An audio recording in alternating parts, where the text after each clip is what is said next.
Yo, what's up guys, hope you guys are doing good.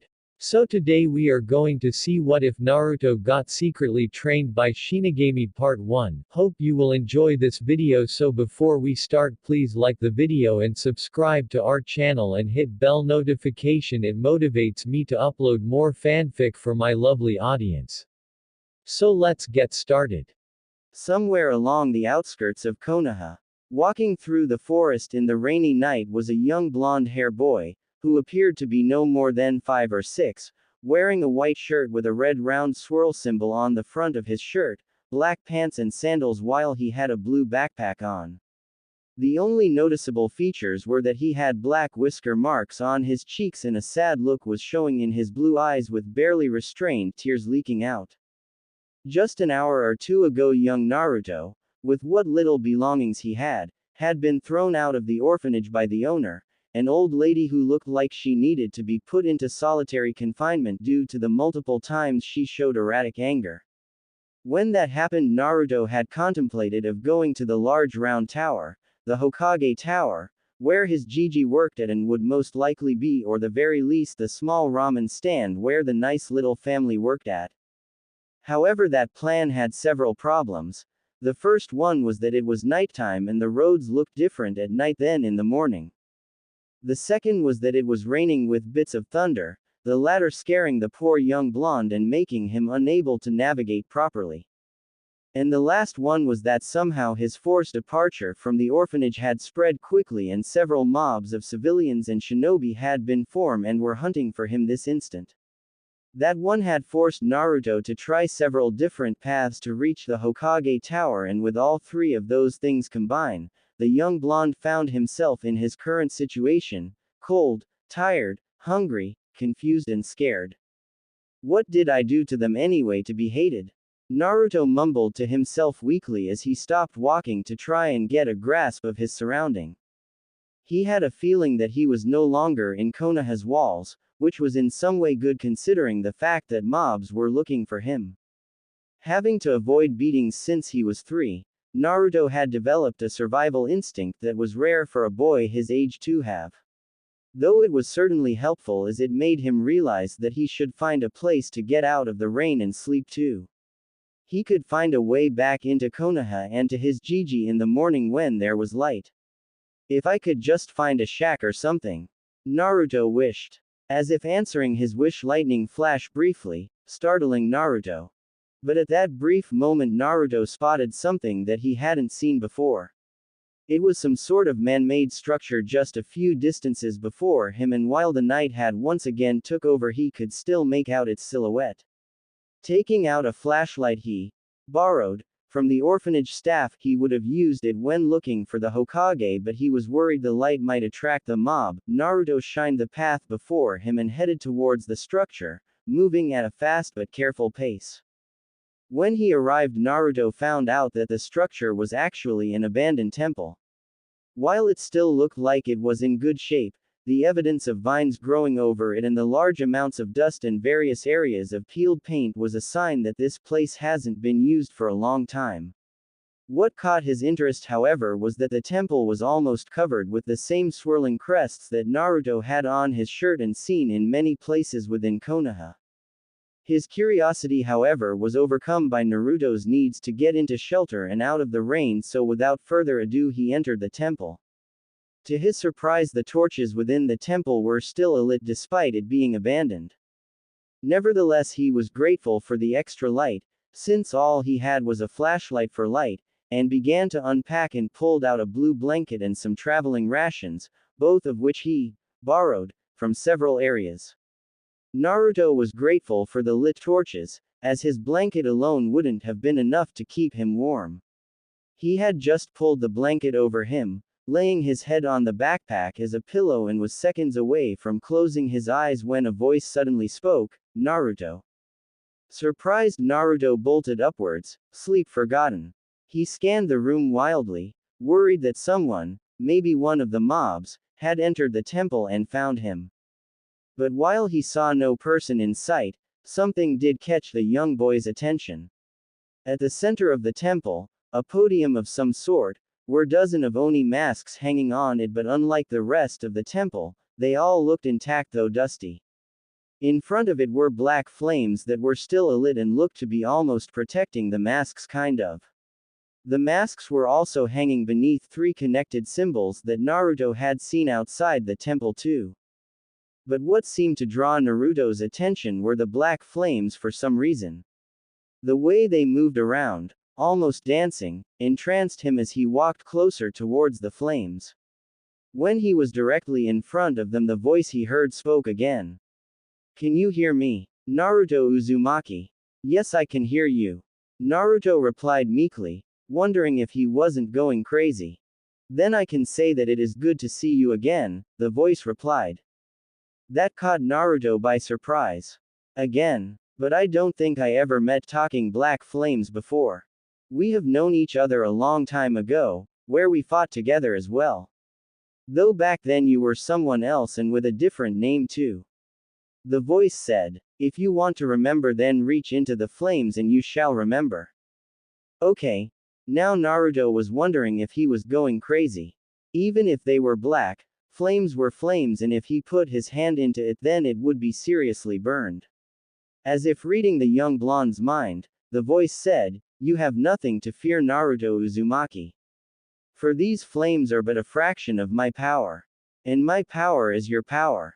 Now reach in and awaken them."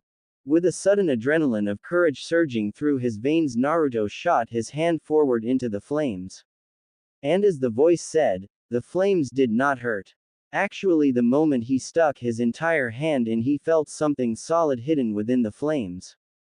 Getting a firm grip on it, Naruto began to pull it, but it only moved a few inches, like it was testing him or something.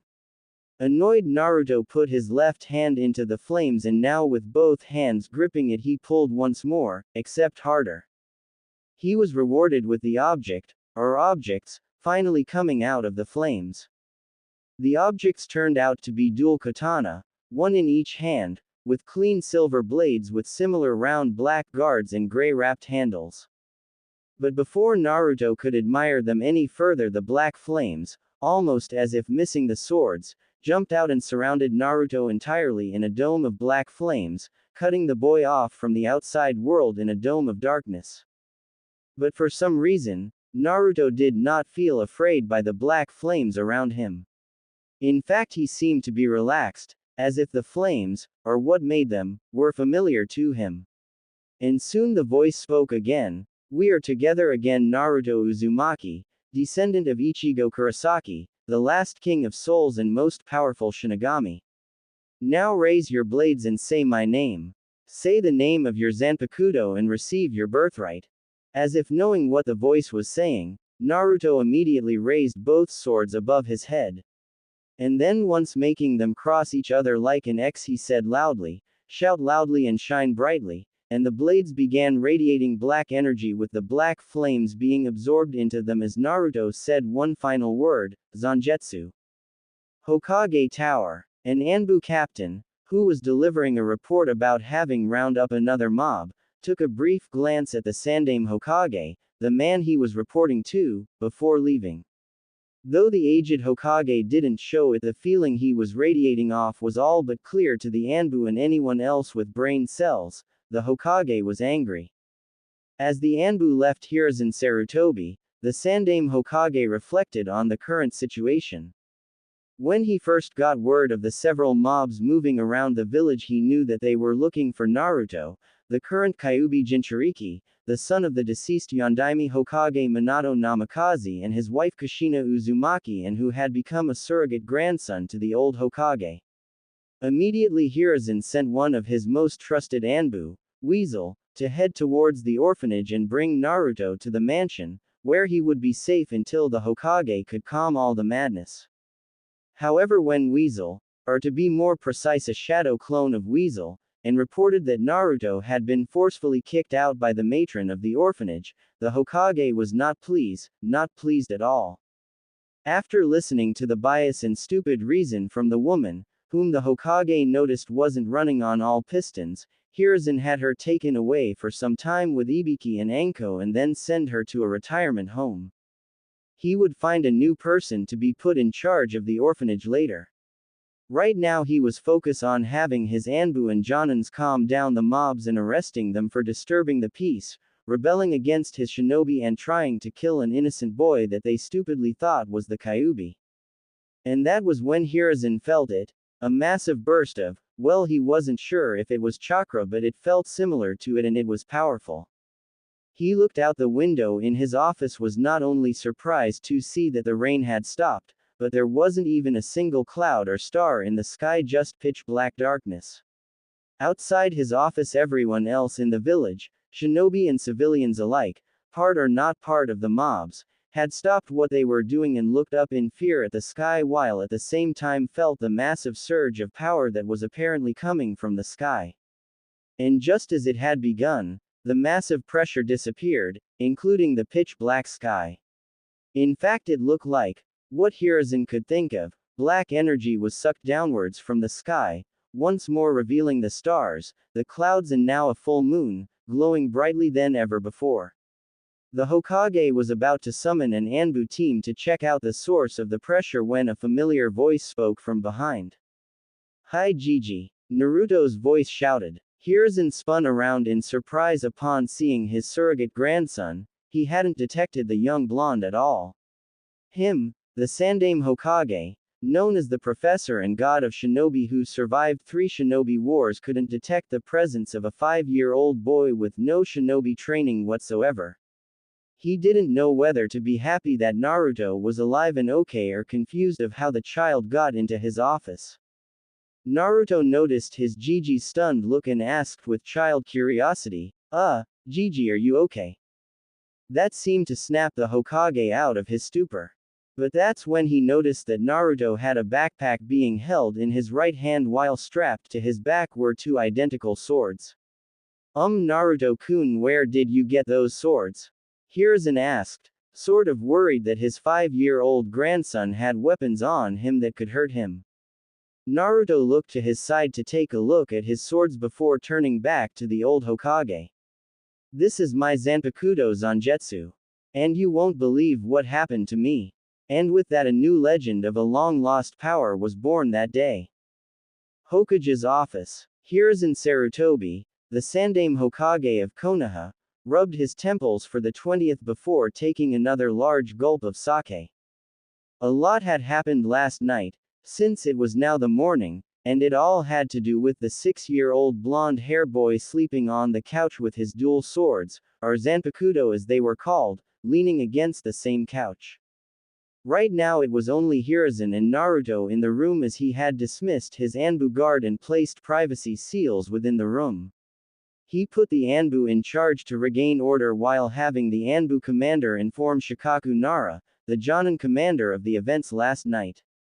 Right now the small amount of info he got from Naruto, along with the large energy felt last night, which was revealed to have come from Naruto, were more important. As he put his sake cup back down, he took another glance at the 2 swords that had changed over the night when Naruto entered his office. Now, while they still identical to one another, the swords had taken on the appearance of what appeared to be 2 large black kyber knife blades, with the edges being a dark red. The handles were longer, looking like either 1 or 2 hands could hold them, were black, with the swords having no cross guards whatsoever. The last bit was the extending from the bottom of each handle were black chains that wrapped around each of Naruto's arms respectively, with the end having what appeared to be red fur. And no matter what he tried, the Hokage couldn't seem to be able to untangle the chains from Naruto's arm, or like they couldn't come off. Opening parenthesis, closing parenthesis. Also, Hiruzen recalled the words that Naruto had said before collapsing in exhaustion. Apparently whatever had happened completely exhausted the boy, though he managed to reveal everything that had happened, him finding the Uzumaki temple, gaining his Zanpakuto that belonged to his ancestor, and now he was a Shinigami or something with abilities similar to the death god. But the last part was that Zangetsu, the boy's Zanpakuto, would be speaking with Hiruzen while Naruto recovered. The only problem is, how am I supposed to speak with a sword? Hiruzen asked himself as he kept studying the swords. As if answering his question, The room became darker, much to Hiruzen's surprise, since the ceiling lamp was still on, though the light bulbs seemed to be letting off a different shade of light, red to be exact. Remaining calm thanks to his shinobi experience, Hiruzen checked to make sure Naruto was still in the room. But when he turned to look at the sleeping blonde, he saw to his surprise that someone was standing between the Hokage and the boy. It was a man by the looks of it, and a tall one too, around the same size as his student Jiraiya and the Akamichi clan head Choza, or maybe slightly taller than those two. However, unlike them, this man was more lean built and had the features of a middle-aged man. His skin was pale, had high cheekbones, a stubble, and long ragged black hair with brown highlights that went down to his neck, but for some reason was blowing towards the left by some invisible breeze. The man's attire consisted of what appeared to be a tattered white dress shirt with an upturned collar and cuffs, which was underneath a long amorphous black overcoat with a burgundy highlight that appeared to flare into ragged ends. He also had black pants, low-heeled boots, and wore brown-tinted, semi-transparent wraparound sunglasses over his eyes, which were currently closed. However, despite his appearance, Hiruzen could feel the power radiating off of him, even if it was a bit foreign. Retaining his composure while thinking of how to handle this man if he turned out to be an enemy, Hiruzen spoke first. "Who are you and how did you get here?" the man asked in a tone that showed why he was picked to become the Sandaime Hokage. The man said nothing at first, but after a few seconds of silence he opened eyes, revealing them to be brown.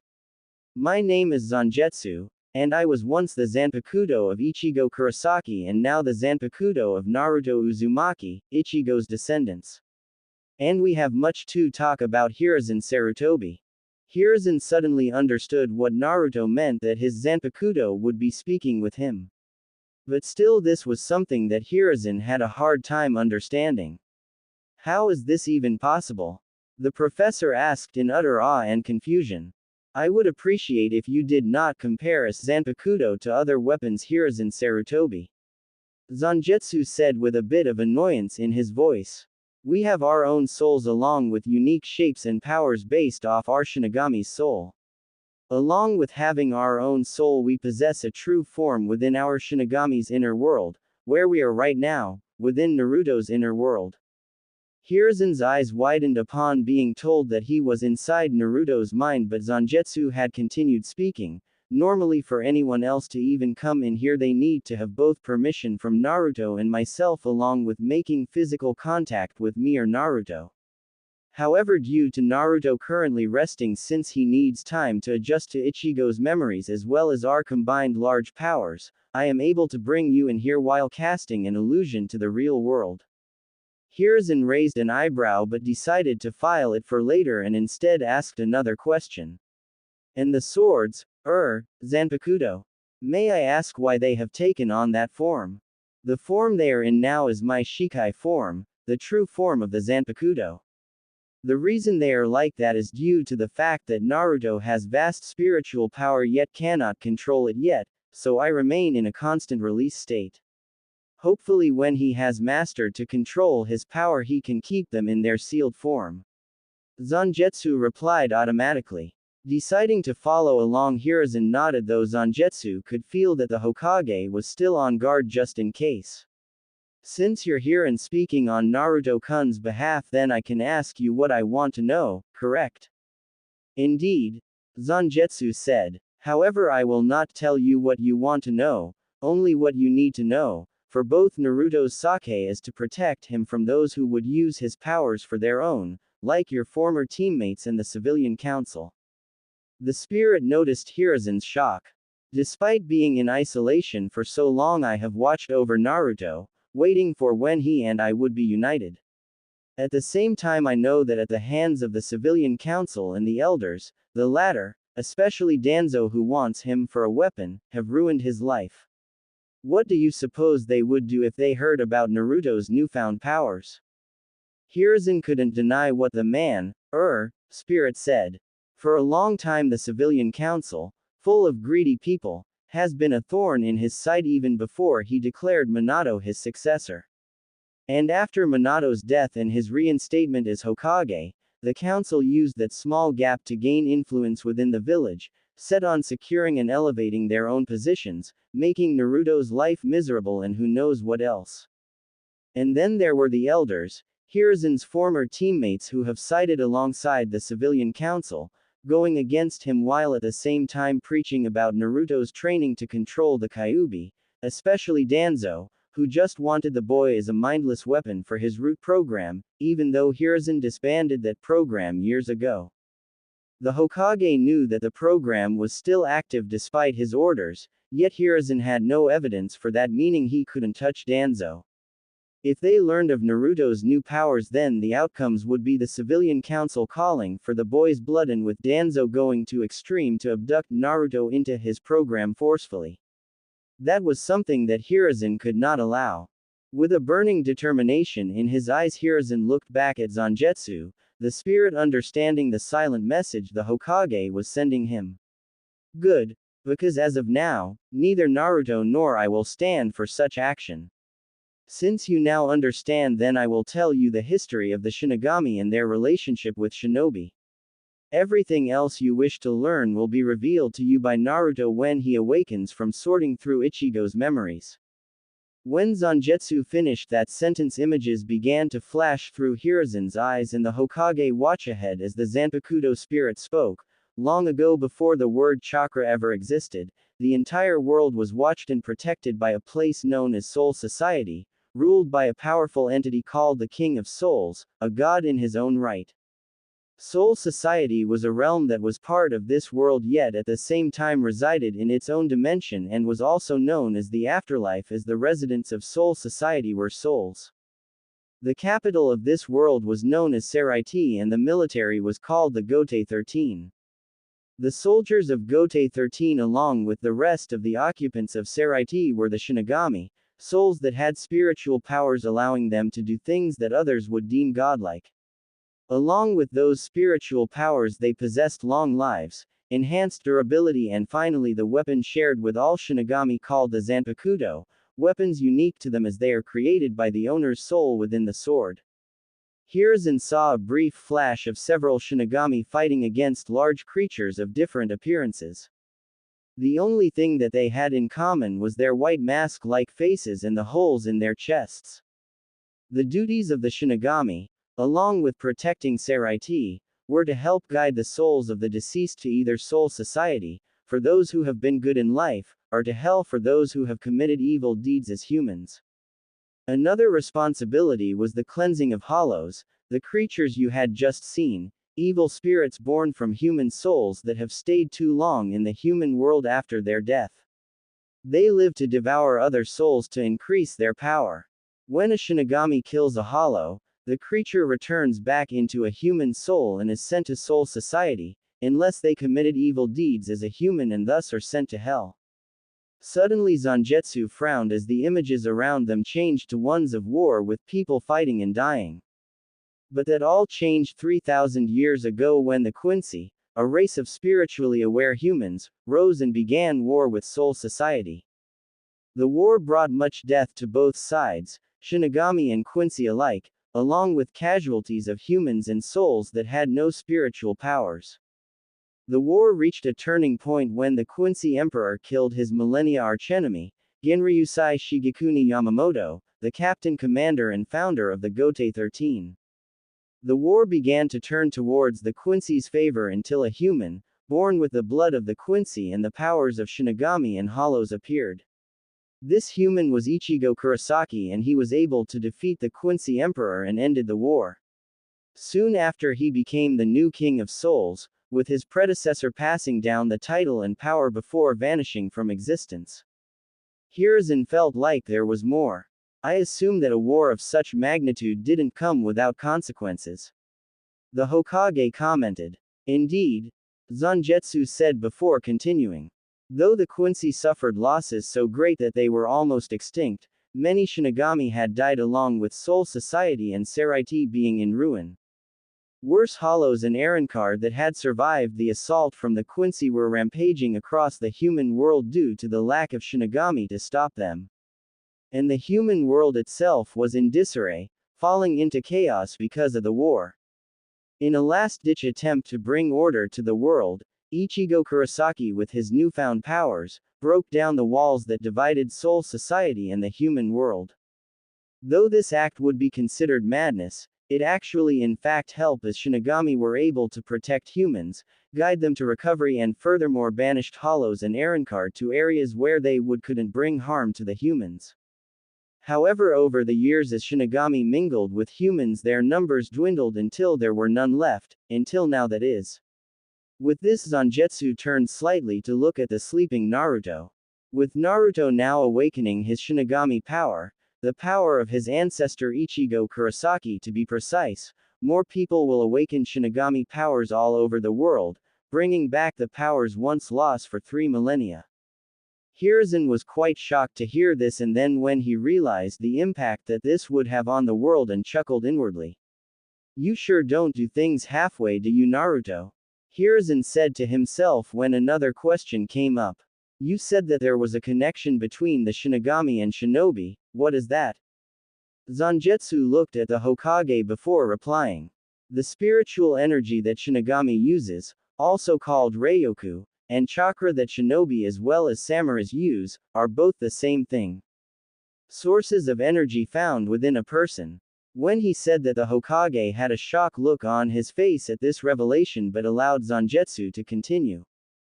"As I said before, Shinigami began to mingle with humans, though a few stayed with each other. This caused their descendants to be born with small spiritual energy within them. However, it was only when the man known as the Raikudo Sennin, a direct descendant of Ichigo actually, was born 1,000 years ago and discovered a new way to use the inner energies within people and renamed it chakra. He used books and scrolls left by his family to expand this discovery over the world. In fact, your ninja techniques, jutsu, are actually another version of the techniques used by Shinigami, called Kido." For next few minutes Hiruzen listened to Zangetsu, who told him what the Hokage needed know. Then the darkness began to fade away, going back into Zangetsu. As the room returned to normal, Hiruzen looked back at Zangetsu, with the Zanpakuto spirit saying, "You know what you need to know. Now if you want to protect Naruto and help bring back the Shinigami, then put the council in its place and show them why you were chosen for the mantle of Hokage." And with that Zangetsu disappeared, leaving Hiruzen back in the real world inside his office with only the sleeping Naruto as his company. After a minute or two to digest what he just learned, Hiruzen called out to his secretary to call in the council. Lateness was not an option. If one was looking carefully, you could see a rekindle inferno in the old Hokage's eyes. Council room, an hour later. It was safe to say that Konoha had begun a change, and the first people to know it were the members of the Konoha Council. Besides the civilian council and elders, the third group was the Shinobi Council, which was made up of the clan heads of Konoha's main clans. Said clans consisted of the Nara clan, Aburame clan, Akamichi clan, Hyuga clan, Yamanaka clan, Inuzuka clan, Sarutobi clan, Uchiha clan and the Kurama clan. The Kurama clan wasn't as large as the other clans but was still notable enough to have their own position in the council. The Senju clan was vacant since its only member, Tsunade, had left the village years ago, and Hiruzen Sarutobi represented the Sarutobi clan along with being the Hokage. When the Hokage sat down, he was hit by a barrage of questions concerning the, as the civilian council put it, the unnecessary detainment of villagers and the strange energy felt across the village. The Hokage let this go on for a few more seconds before releasing a large dose of killing intent over the entire council, though more towards the civilian council and the elders. To many this was an entirely different person. Gone was the meek Sandaime Hokage that took the position after the Kyuubi attack. Here was now the professor and Shinobi no Kami who fought and survived all 3 great Shinobi wars, and he had come back with like a furious inferno. He then began reminding the council, the civilian side along with the elders, that they were his advisors and did not make decisions for him, and any more actions of the kind would be considered treason. The civilians of course tried to argue, but the Hokage managed to shut them down good, and any other attempt stopped when the elders tried to speak up. That only got them having a sword being held to their neck from one of the hidden Anbu, a reminder that trying to go against the Hokage was treason. Hiruzen then added that his reasons for arresting numerous people in the mobs, that he found out were started by the civilian council, earning them another chewing out, were that because not only were they causing village riots, disturbing the peace and injuring several bystanders, but were hunting down a 6-year-old boy who had been kicked out of the orphanage. The name of said boy was not needed since the entire council knew whom the Hokage was referring to. Now that you've decided to shut your traps, I can get down to the more important matters. Hiruzen said, ignoring the small glares from the civilian side and the snickers from the shinobi side. As I'm sure you all recall the massive energy we felt last night. He waited a second as people nodded their heads but continued before small conversations could begin. The source of that power came from young Naruto-kun himself upon awakening his Shinigami powers. Hiruzen said. He knew it was a risky move revealing how Naruto had become a being with spiritual powers, but the Hokage had only planned on revealing that in the Zanpakuto, and exclude the history lesson and the other races he had learned from Zangetsu. The spirit had agreed that it would be better for Naruto to help him with that stuff at a later date. And as the Hokage expected, the entire council burst into pandemonium, with the civilian side preaching that it was some sort of demon trickery. The elders, well Koharu and Homura, were talking to one another while Danzo had a glint in his eye. Hiruzen knew that the Warhawk was planning something that concerned his surrogate grandson and had planned for something like that. However, what piqued Hiruzen's interest were the clan heads. All of them seemed to be in deep thoughts, though now and then they were converse with one another. Curious to hear what they were speaking about, Hiruzen turned towards the clan heads. I noticed that the shinobi side has been relatively quiet since I announced this. Is there something I should know? The Hokage asked, ceasing all other voices. The clan heads, realizing that eyes were on them, looked at one another. Then, as if silently voting of who should speak for them, Shikaku Nara replied, while we admit that hearing that Naruto has Shinigami powers surprised us, we were wondering if Naruto was carrying a weapon, a sword to be exact, that was called a Zanpakuto. Hiruzen blinked, caught somewhat unaware of the question. It would seem that the clans had some knowledge of the Shinigami. Perhaps this could be beneficial for his plan in helping Naruto. Yes, he did in fact, though I am curious to know where you got such information. Tsume Inuzuka spoke this time. Though vague, I recalled reading about people with the name Shinigami in my clan records, near the beginning of the clan's history. They talked how we were descended from some of these Shinigami. The most notable one within the Inuzuka records was a powerful Shinigami by the name of Sajin Komamura. The other clan heads were murmuring the same thing while the elders were in deep thought, recalling reading about similar things too, and the civilian council were wondering if there was something they could get from this new revelation. Hiruzen was also unaware of the possibility that the shinobi clans of today might have some kind of connection to the Shinigami. Though Zangetsu did mention that chakra originated from Ryoku that Shinigami used, he didn't mention anything about clans being descended from Shinigami. Perhaps he didn't know that part or merely left it out. Either way, Hiruzen made a note to check up on his clan archives later. Anyway, seeing how the majority of the clan heads were pleased by this revelation without Hiruzen trying to convince them, Hokage decided to move on to phase 3 of his plan. Clearing his throat and gaining everyone's attention, anyway, now that has been revealed, I would like to move forward with placing Naruto-kun under the Shinobi Council protection so that he can master his new powers. All agreed. He watched as automatically the entire Shinobi Council raised their hands in approval. Well, that went quick. Hey, what about us? A civilian council member asked. Hiruzen fixed the man a glare before replying. Well, obviously, when I say that he should be placed under the Shinobi Council protection, then that means only said council can vote on that, not the civilian side nor the elders. Then he turned towards Shibi Aburame, who appeared to have a question in mind. Yes, Shibi-san. I assume that you have some way of teaching Naruto-san how to control his powers since being a Shinigami his power differs from ours Hokage-sama. The Aburame clan head said. Hiruzen nodded, verifying Shibi's question.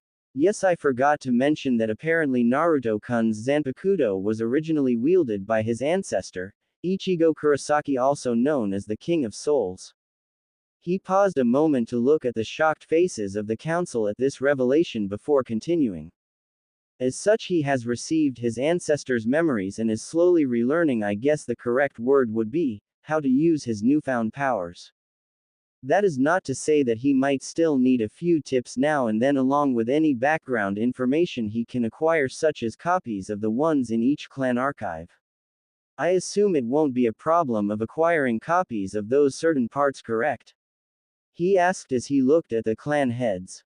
They all nodded in agreement, though a few mentioned to discuss further into detail about it. Hiruzen merely nodded and added, but I believe that he will be able to master his Shinigami powers and Zanpakuto quickly. Though oblivious to the others, Shikaku Nara felt that the Hokage was hiding several key factors relating to this topic. He wasn't considered a genius for nothing, which is why he felt to keep quiet, as the Hokage clearly had reasons for leaving some parts out, most likely concerning Naruto's safety. If the Hokage wanted to inform them, then he would do so, so Shikaku did not say anything, and the Nara had a feeling that the old Hokage knew that he, Shikaku, would catch on. Hiruzen was about to close the meeting when Danzo raised his hand.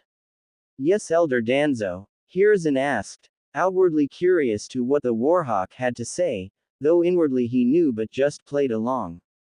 Yes, I would like to pass the motion of putting Naruto Uzumaki under the Clan Restoration Act, he said with a hint of smugness in his tone. He ignored the glares that some of the clan heads were giving him and the smirks that the civilian members had. With the Kyuubi Jinchuriki acquiring a powerful ability, then it would be easy for Danzo to sway the civilian council to his side to place Naruto into the CRA, never mind the fact that he had the Kyuubi in him. Danzo would get an army of powerful Shinigami soldiers, and if he moved carefully, control over the Jinchuriki himself. However, unbeknownst to the one-eyed man, he had played right into Hiruzen's trap. A trap to both foils this plan of the CRA as well as put Danzo in his place. Putting on his acting face, Hiruzen asked, interesting, might I ask why for such a proposal? Danzo looked at his former rival with a small grin. This Shinigami powers as well as this Zanpakuto would both be considered bloodlines, correct? Hiruzen scratched his chin, his acting face still on. Well, while I did not get the full details, I guess they could be considered one. No one noticed the small smirk on Shikaku's face as he figured out what the Sandaime Hokage was planning but just watched. Then there is your reason, and since we have already learned that these Shinigami are powerful, by placing the boy in the CRA we would have a larger group of Shinigami, making Konoha once more the strongest of the 5 great villages. Danzo concluded with a pleased look on his face, which did not last long as Hiruzen spoke once more. Well, in regarding your statement of how more Shinigami will make our village stronger, I would like to remind you that certain people might disagree with that. Hiruzen said, glancing at the clan heads that were glaring at Danzo, feeling offended at his earlier comment. Furthermore, despite your reasons, Danzo-san, I'm afraid that won't be possible. Hiruzen said, causing all eyes to focus on him.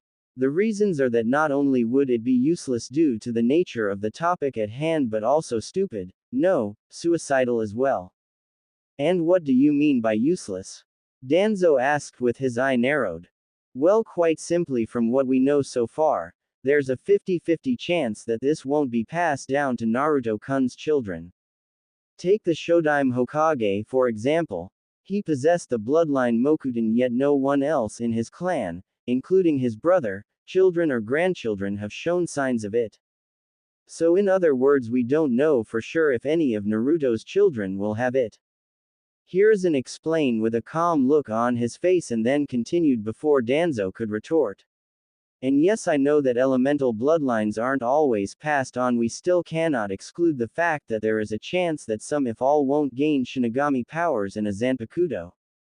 Furthermore, in relation to it being stupid, suicidal, the CRA is voluntary, meaning it's Naruto-kun's decision and it won't be happening anytime soon, that's for sure, since he's only 6. Then we will merely force him into the CRA when he is older. A civilian council member said, his arrogance and greed blinding him from logic and reason. Several other civilian members nodded in agreement before they were silenced by killing intent from not just the Hokage but surprisingly some of the clan heads too, especially Sume, said woman baring her fangs a little to add to the intimidation. Like hell, we're going to let you force such a thing on a child. Sume barked loudly. In this situation her clan's dog traits activated, the one with protecting pups from abuse, like she and some members of her clan had tried to do for Naruto when he was younger, such as wanting to adopt him into the Inuzuka clan. But the civilian council with the backing of the elders overruled their attempts along with the attempts of the Aburame, Akamichi, Nara and Yamanaka clans, all of them knowing that Naruto wasn't the Kyuubi, with a few knowing who his parents were. Hell, even Makoto Uchiha tried to adopt the blonde since she could easily tell that Naruto was the son of her dear friend Kushina and her husband Minato. However, her husband Fugaku, despite understanding her reasons, convinced that it would cause suspicion towards them. It didn't stop her from checking on Naruto now and then, but that's a story for another time. I also have to disagree with forcing such a thing on anyone. Hiyashi Hyuga said with a hint of emotions in his voice, surprising some of the civilian council members, though not the Hokage and the other clan heads. Seeing how a fight, a one-sided fight to be exact, was close to happening, Hiruzen flared some chakra to regain everyone's attention. Once that was done, he spoke, looking at the council member who had so arrogantly announced of forcing Naruto into the CRA. To respond to your statement, council member, need I remind, as I said only a few minutes or so ago, though you obviously weren't listening, this earned some snickers from a few of the clan heads, though Sume laughed out loud. The CRA is voluntary and is Naruto-kun's decision if he wishes to partake in it. The council member was about to say something, but Hiruzen knew what it was and stopped him right there. And before you think about having the village's shinobi to force Naruto-kun, I would like to remind you all that the shinobi answer to me and me alone. Anything else would be considered an act of treason in the form of rebellion against my authority. Unless there are shinobi whom I'm not aware of that follow the orders of someone else in this village. He asked as he gazed around the room but lingered on Danzo a few seconds longer. The Warhawk looked a little nervous since the question was mostly directed towards him with the underlying message of, I know your little secret, but this was not noticed by anyone else. And while we're on the topic of authority, the Hokage added, need I remind you that the Nadaime Hokage and the Fire Daimyo at the time not only decreed that the CRA would be voluntary, but if anyone tries to force it on another there would be severe repercussions. Furthermore, even by some way you would try and force it on him, do you think Naruto-kun would let you? Seeing the confused looks on their faces, Hiruzen elaborated. We have here someone who has the power of a lost ancient group of people whose abilities might surpass our own and wields a weapon of equal power with the memories of his ancestor. Combined with what we felt last night, his tenant, along the boy's stubbornness and determination, do you think we could force him to do anything with suffering a few injuries or lost limbs? No, we couldn't, because let me tell you, after this change Naruto is not going to take the abuse anymore from anyone, no matter their stature. Hiruzen said, changing the part that the warning came from Naruto instead of Zangetsu. No point of revealing that the Zanpakuto had a living spirit within it unless it was necessary. When he finished his reasons, the civilian council and elders knew that they were beat and dropped the subject of the CRA. The clan heads seemed pretty pleased with this, as well as the Hokage, who could now move on to cleaning up any other messes done to his village. Well, with that done and said, I believe that this meeting is adjourned and I will want the copies of any information on the Shinigami in the afternoon. And this is not to be repeated to the village until I decide that it can. Dismiss.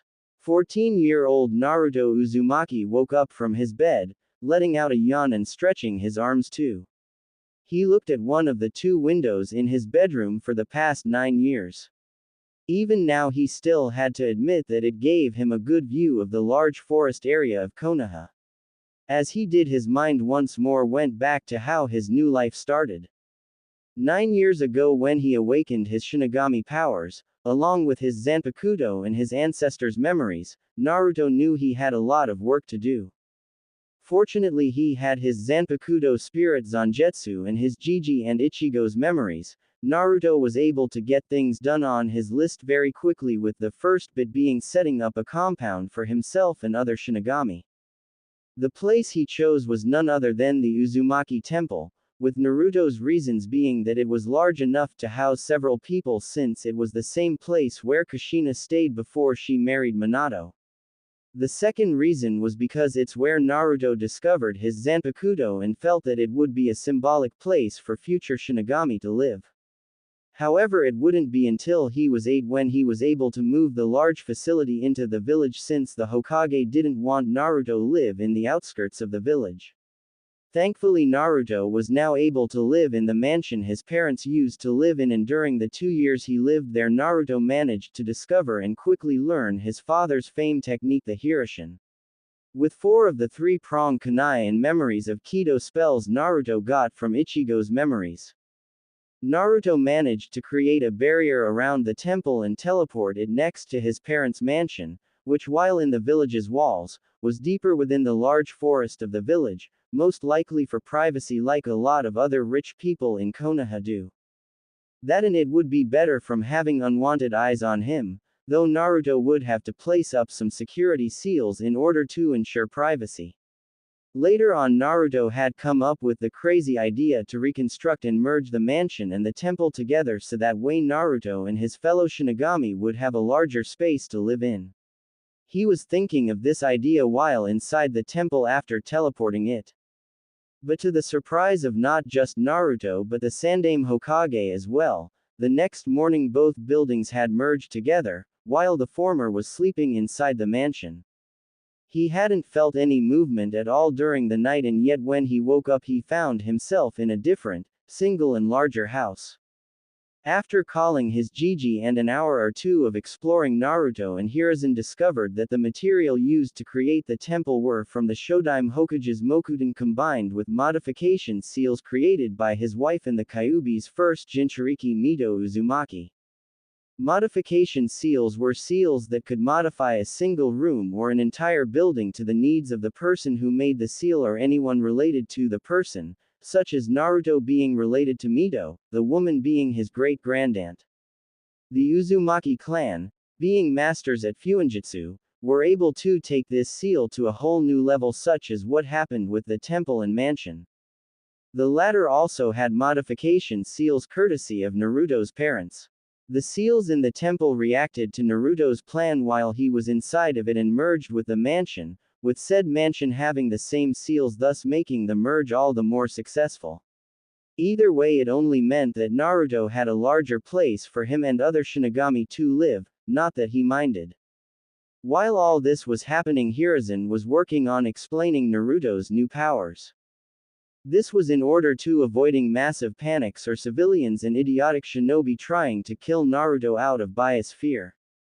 He would explain to the populace of the large black energy that was felt was a result of Naruto awakening his bloodline, as it was decided to be called, and a few details that would be altered to a degree. Hiruzen and Naruto agreed to leave out the part of Zangetsu having a spirit. The Hokage, Naruto and the council and a few others, if necessary under heavy penalties, would only know about said topic until a safer time. Back in the present, a more or less dressed Naruto was busy brushing his teeth and mentally planning out his day. While gurgling some water, he heard a knock at his door. Doing a quick spit, Naruto said, "Come in." The door opened and walking in was a man who looked like he was in his mid-20s. He was a little bit taller than a man of his age would be and had tan skin and a calm look on his face.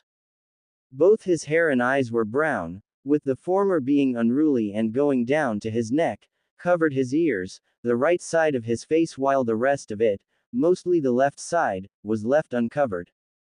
His attire consisted of a long wide-sleeve zippered black jacket with a mesh shirt and black shirt underneath the jacket, which was a little bit open at the top. At the bottom of his body he wore matching black pants with white bandages at his ankles and bottom leg with black sandals. Over the jacket was a white cloak that had long sleeves and a short collar. On the back of the cloak was the Gote symbol, which Naruto decided to use as the Shinigami clan's symbol. The last bit was a sword strapped to his waist with a robust hexagonal-shaped tsuba and a black leather-wrapped handle. And while his stance appeared calm, his aurora was letting out nothing but power, not as great as Naruto's but still formidable. Naruto-sama, the Hokage has sent a Jigokucho saying he needs to speak with you. The man said in a polite and formal voice. Naruto stepped out of the bathroom after getting dressed. His attire was similar to the man's except that his white cloak had no sleeves, thus revealing his black jacket's sleeves and his dual zanpakuto strapped to his back. Thank you Kaiza, I'll head there after having breakfast. Naruto replied. Kaiza Isamu was one of the many Shinigami that Naruto had discovered during his 2-year journey around the world. When he was 12, Naruto had managed to convince the Sandaime Hokage to let him explore the world while also searching for anything related to the Shinigami 1,000 years, along with finding other Shinigami that might be just awakening their powers. It took some time to convince Hiruzen, since even though Naruto's powers were cage level, maybe higher, along with the fact that he had his ancestors' memories and a Zanpakuto spirit. However, when bringing up those facts and with a few more convincing words, Naruto had the Hokage's permission to leave the village for 2 years until he had to return. The venture had proved more fruitful than Naruto had ever imagined. He managed to reach Uzushio in Whirlpool Country, the birthplace of his mother Kushina Uzumaki, and retrieved several artifacts and sealed them into storage scrolls while leaving the rest hidden in the catacombs underneath the Uzukage Tower. Even though he was a Shinigami now, he was still an Uzumaki by blood, and along with sharing his clan's love of seals, he also wanted to explore his clan's village, taking in its sights and finding anything that could help him with his goal of resurrecting the Shinigami. And then there were the number of Shinigami he managed to find over those 2 years. He didn't really know how many he would find, though he guessed maybe a small number. Instead, he returned back to the village with a total of 43 Shinigami, himself included. The reasons for this large number because 1. His large spiritual pressure was like a beacon for his fellow Shinigami, many of them coming to him rather than the other way around, while the rest Naruto discovered during his travels. They all ranged from different ages, with a few being older than Naruto, yet they all swore loyalty to Naruto because of his guidance of using their new powers and his clearly more vast power. And the best part, out of the 43 Shinigami, 17 including Naruto and Kaiza Isamu could use Bankai along with their very high spiritual pressure, which they demonstrated during their arrival to Konoha a few months ago in order to show the village why the Shinigami were so powerful. It had been funny to see the shocked and awed looks on their faces at the power Naruto and his Shinigami brothers and sisters were releasing. Back in the present, Naruto headed off towards the Hokage Tower after a good breakfast of ramen, yes, ramen for breakfast, cereal and milk. A few minutes later, thanks to Shunpo, Naruto arrived at the Hokage's office. Said man was currently reviewing some papers with the aid of his shadow clones. Naruto inwardly smirked as he remembered when he mentioned that trick to the Hokage. It was the first time the Shinigami had seen the old man acting up and stuff. Hey old man, you called for me? Naruto asked. Hiruzen looked up from his work and smiled at seeing his surrogate grandson before dispelling his clones. Ah, Naruto-kun, I'm glad you got my message. I was worried that I might have used those, Jigokucho was it, incorrectly. During Naruto's travel, the blonde-hair boy had been trying to see if he could recreate any of the devices that the Shinigami had used in the past. It was fortunate that he managed to find memories of these items from Ichigo's memories and also a hidden and ancient facility built by the last captain of the 12th Division and head of the Mayuri Kuretsuchi. Naruto guessed that the mad scientist wanted to preserve his work and notes even after his death for whatever reason.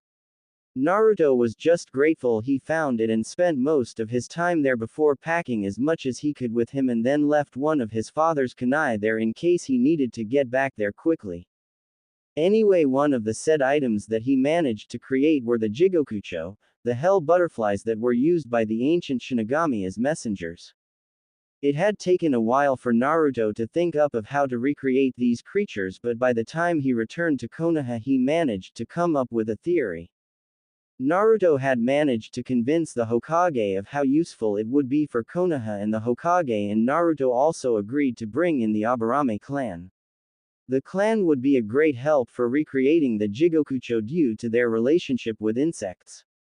And when Hiruzen explained the project to Shibi, the Aburame clan head was greatly intrigued by the idea and agreed with his clan helping out. With Naruto and his notes combined with the Aburame clan's large insect breeding areas, the project had actually been finished in just a few weeks. The clan had managed to gather a few newborn caterpillars, which Naruto injected with a substance that he claimed was chakra made into liquid form. Since the clan also used insects to gather information, Naruto had an easier time of directing their abilities as messengers. Either way, the results were good and the recreation of the Jigokucho was a success. Naruto then explained to the Hokage that all they had to do was make physical contact with a Jigokucho, such as having it perched on their fingers and then whisper the message towards the creature, along with the name of the person it should go to. Since they already had chakra in them, the Jigokucho's spiritual energy would connect with both the sender and the receiver, with the bonus of them being undetectable by chakra sensors. Yeah, they worked greatly, though I'm wondering why didn't just send a messenger monkey instead?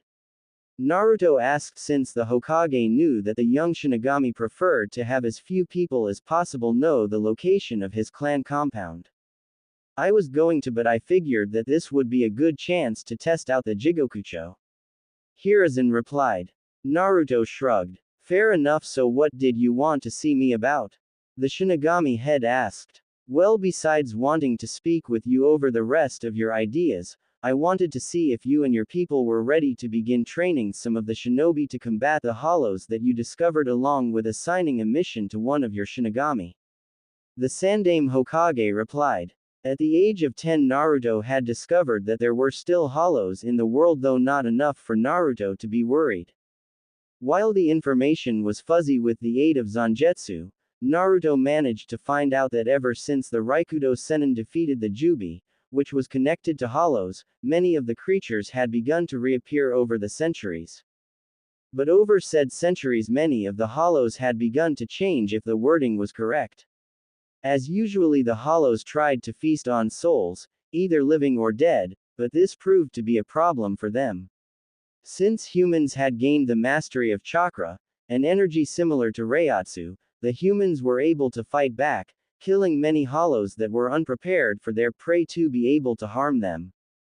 And it was nearly impossible to feast off of dead souls because of Ichigo's actions. While the fate of Soul Society was still unclear when Ichigo broke the walls down separating it from the human world, it also affected of how souls get to the afterlife. That means that said walls, in other words the Dongai, the dimension that Shinigami used to travel through using the Senkaimon, was destroyed, and thus the need for Shinigami to go through it. This made it easier for them to enter the human world to protect the humans, and later on moved there and integrated with humans. Furthermore, this means that dead souls can enter Soul Society or whatever acts as the afterlife, quicker without the need of a Shinigami. If hollows could somehow pursue them, then they would have done so. And with dead souls being less frequent in the human world and the living being able to fight back, the hollows were pushed back near extinction. Some hollows had managed to find safety in certain areas unapproachable by humans through normal means. This is where the change began, because many of these areas were filled with chakra and natural energy, also known as reishi to the Shinigami. Hollows that chose to stay in these areas began to change both physically, mentally, and spiritually in order to adapt to their new environment. While they did not become human, they became creatures that were intelligent and could use chakra, many of them taking on animal-like appearances. In short, those hollows and descendants were now chakra-using creatures used as summons by shinobi. Kind of ironic that said creatures would fight alongside those that they once considered food. There were still, however, other hollows, but in areas that humans rarely go to, and it still wasn't clear if they could go to Hueco Mundo, if it even still existed. Well, I do have a few of ideas for teaching the shinobi ranks, but I'm just curious what the mission is and why you're giving it to us. Naruto said, since he knew that even though they were a clan of Shinigami, they still needed money besides from slaying hollows that wandered into human-populated zones. That and they were considered part of Konoha's military. Well, I wanted to wait until you and the Shinigami settled into Konoha more and help teach the shinobi forces of dealing with hollows. We currently don't have any other available teams to send, and I think this would be a good chance for you and the others to work alongside the village's shinobi. Hiruzen explained. Fair enough. So what is the mission anyway? Naruto asked. The mission I'm giving you is actually to back up Team 7, a recently made genin teams under Kakashi Hatake in Wave Country. Hiruzen said as he took out a scroll. The mission was C rank but turned A rank when they and the client were attacked by missing nin from Kurigakure, the demon brothers I believe they were.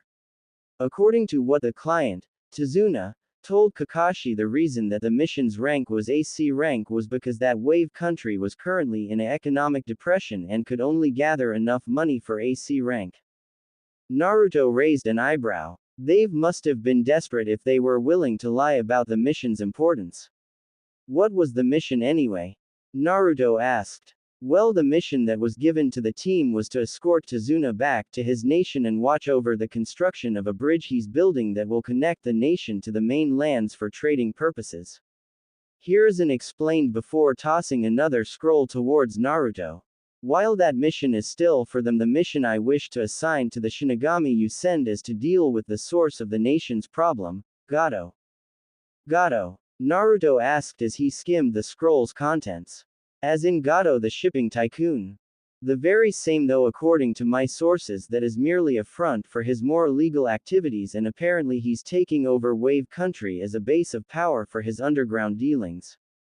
Hiruzen explained. While he's causing trouble for Wave Country, his work is also causing trouble for other nations, mainly Fire Country, so it's for both the sake of our nation as well that he be dealt with.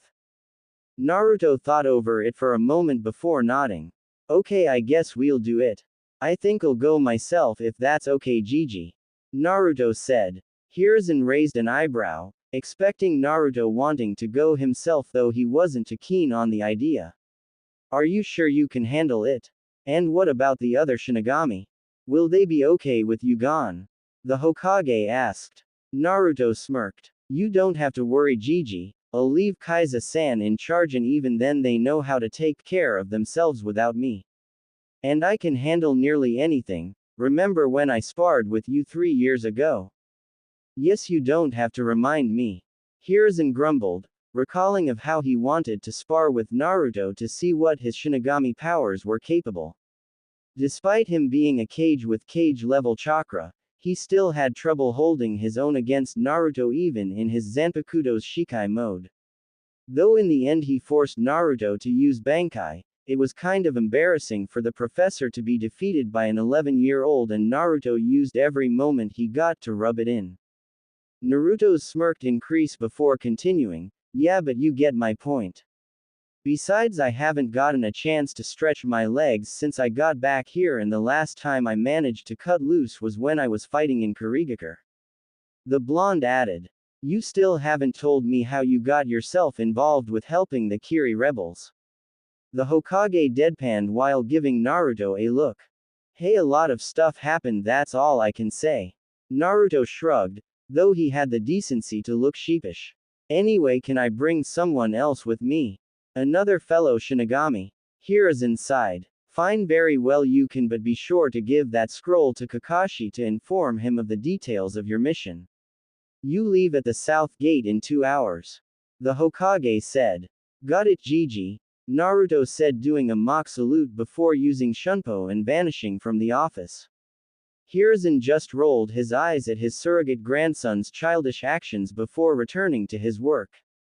As Naruto was heading back towards the compound to pick up the second person, a voice in his head spoke, and it wasn't Zangetsu. So you're finally going out into the field, huh? About time too. Was getting bored of seeing no action. The voice said. Was wondering when you would wake up, Kurama. Naruto responded through his mental link with the Kyuubi. It had been 4 years, when he was 10, when Naruto had finally made contact with the Kyuubi. With a rough beginning, which involved fighting inside his mind, chakra remnants of Naruto's parents and several other factors, Naruto had managed to befriend the large chakra entity, even learning the fox's name, Kurama, along with several other things about. More importantly, Naruto had full access to his Zanpakuto powers now that he and Kurama were on good terms and he could use the fox's powers. Zangetsu had explained to Naruto that dual Zanpakuto weren't as powerful as single Zanpakuto but were unique and rare because they possessed 2 spirits, one for each blade. Both spirits of the Zanpakuto possess the same ability that can either be used either together or separately. And in Ichigo's case, his Zanpakuto spirits represented his different powers and in different forms. The white Ichigo and the old man were both Zangetsu, the former representing Ichigo's hollow, Shinigami powers while the latter represented his Quincy powers he inherited from his mother. However, in Naruto's case, his Zanpakuto was different than other Shinigami's dual Zanpakuto, both past and present due to the Kyuubi. The one that was called Zangetsu was his sole Zanpakuto spirit, representing his Shinigami powers, but Kurama's influence within him altered his Zanpakuto into a dual Zanpakuto and even gave it some of his abilities. And if you include the changes that Naruto took on when he used Bankai, Kurama was in a way, Naruto's hollow Fullbring powers while Zangetsu was his Shinigami powers. Besides, it was easier just to call the Kyuubi by his birth name, also the fox didn't want to change it anyway. The only people who knew about Naruto befriending Kurama were his fellow Shinigami and the Hokage, the latter it took some convincing that the Kyuubi wouldn't manipulate Naruto. I woke up when I heard that the old-timer wanted to see you. The fox replied. I'm just glad that you decided to take this mission yourself than giving it to someone else. Hey, I meant when I said that I needed to see some action after helping the others settle in. Besides, I know that would have ranted about seeing some action too, and what better chance of dealing with a tyrant businessman like Gato who hires missing nin and mercenaries?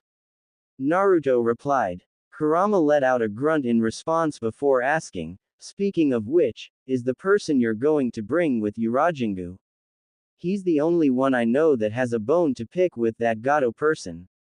Yeah, Naruto replied. I know he's moved on from his parents' death, but I figure with a chance like this he can finally be free of his past. Naruto said before he spotted the Shinigami compound. 3 days later, coast of Wave Country, with Team 7 Plus client. Kakashi was inwardly cursing himself at the current situation. It had started at least a week ago when he and his team had finished another D-rank mission and headed towards the Hokage Tower to report as well as request a C-rank mission. Since they had done enough chores, as his genin stated, the Hokage decided to give them a C-rank mission, which involved escorting a bridge builder named Tazuna back to his country and watched over the construction of his bridge. It sounded simple, and any opposition would most likely be bandits or pirates. Turns out that assessment was wrong, as no sooner than an hour or so when they left Konoha, the Demon Brothers, missing nin from Kurigakure, attacked them. The battle was brief and Kakashi managed to incapacitate the assailants. Did they learn the true danger of this C-rank mission, that Wave Country had been taken over by the business tyrant Gato, who had hired missing nin to kill Tazuna and stop the bridge's completion. Though originally intended to return back to Konoha, after a brief discussion with his team decided they wanted to continue. And so they continued towards Wave, though Kakashi sent back his summoned Pakun to inform the Hokage on the recent events and ask for more backup in case the two teams got more than they could handle. And it did. Now after a brief skirmish with another missing nin, the A-rank shinobi Zabuza Momochi, Demon of the Mist and one of the members of Kiri's Seven Swordsman group, we finds Kakashi in his current predicament. Said predicament was the copycat ninja now trapped in a water prison by Zabuza with his man-made mist surrounding them. And though Kakashi couldn't see clearly even with his Sharingan, he could tell that things weren't going so well for his team. Said team was now trying to protect the client from Zabuza's water clones. Sakura was standing in front of the client while Sasuke Uchiha, the only survivor of the Uchiha massacre along with his mother Makoto Uchiha, and Sai were taking on the water clones, with little success. Soon one of the clones made a dash towards Tazuna, moving so fast that none of the genin would be able to keep up. But before he could attack the bridge builder, a voice shouted, "Hado number 4. Byakurai." And a beam of lightning flew past Tazuna and Sakura, piercing the water clone's form, thus causing it to dispel and turn into a puddle of water. What was that? Sakura asked out loud, but before anyone could even respond, the sound of something against the wind could be heard, and then several water clones turned into puddles after being slashed by what appeared to be large black-colored slashes. Zabuza was stunned of seeing so many of his clones being cut down so quickly, and taking a brief glance at his prisoner saw that Kakashi was also surprised. Though the copycat shinobi